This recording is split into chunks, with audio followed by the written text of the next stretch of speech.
next property I want to discuss with you is the correlation property. Okay, so for this property you don't have to study the proof, just understand the statements, that's more than enough. Okay, so here you know what is the meaning of correlation function. Correlation function means it represents the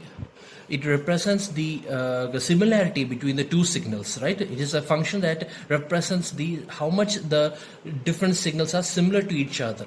So correlation function is represented as small letter r, x1, x2, which is the two signals which I am going to find the correlation between. So r of x1, x2 of the function of L, where L represents the delay between the two signals x1 of n and x2 of n. This is how we represent the correlation function.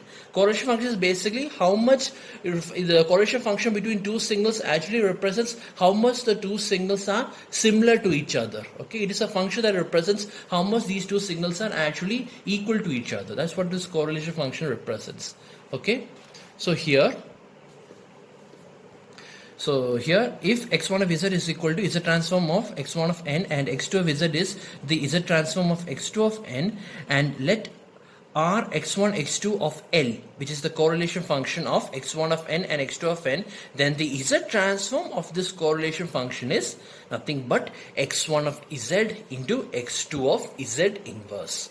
Okay, where x1 of z is the z transform of x1 of n and x2 of z inverse is the z transform of x2 of n as a function of 1 by z or z inverse.